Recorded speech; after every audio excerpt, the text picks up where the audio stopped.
Alright, real quick, we're going to show you 5 different ways to ink your edges, hopefully in under 5 minutes, using various inking techniques. And then what I'm going to do is I'm going to scan this and post online, and then you have a nice, easy reference sheet. Alright, so we're going to do 5. First is swiping, an ink pad. You get an ink pad, open it up, and all you do is swipe along the edge like this. Sometimes you see the swipes, sometimes it's more of a linear, thin type of color. Sometimes you can accidentally miss or go, well, you might want to do intentionally and ink a little further in like that. Alright, so that's number 1. I'm going to go ahead and glue it down because I have it nice and organized. Okay, number 2 is pouncing an ink pad. You want to use these cat eye ink pads because they have a spongier pad than this. This is more firm, this is really spongy. And you literally just pounce along the edge. The kitty aerobics behind me. Just pounce along the edge like this. And when this is probably what you most typically see this being done. It's almost smoky in a way. It's nice and even, and you don't really see any edges.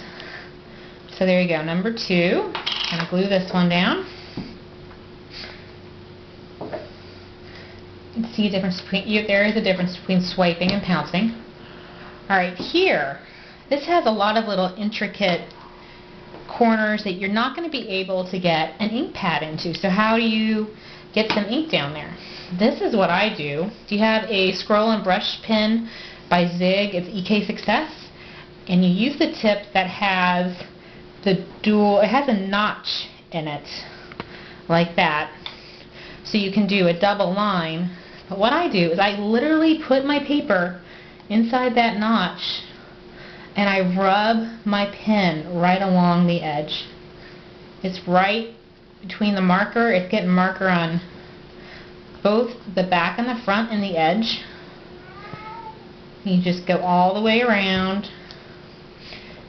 It's not real thick, but it's going to give you enough definition that it's going to pop off the page. And that's really why you want to do the inking in the first place. It kind of separates an element from the rest of the background and can really add some depth and dimension to your projects. Alright, so, oops, missed an edge. So these markers, I'd get a few basic colors if you're interested in this, just black and brown. It's not something you're going to be using often, but it is a good way for these tight little corners to get them inked up. Alright, so that's number 3. Number 4, using a fine marker when things are already glued down, I just like to trace around. Go slowly, otherwise you're going to skip.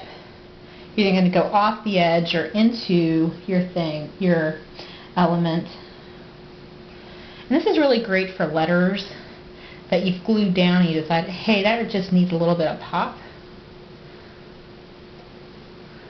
Alright, these are little flower punches. It's almost like putting a shadow in. Alright, so number 4 is just outlining, tracing around. And number 5, you can see I was stamping on the back of this. Use a permanent marker. This is a Slick Writer by American Crafts, Sharpies, same type of deal. And on a photo, if you want a photo to pop out,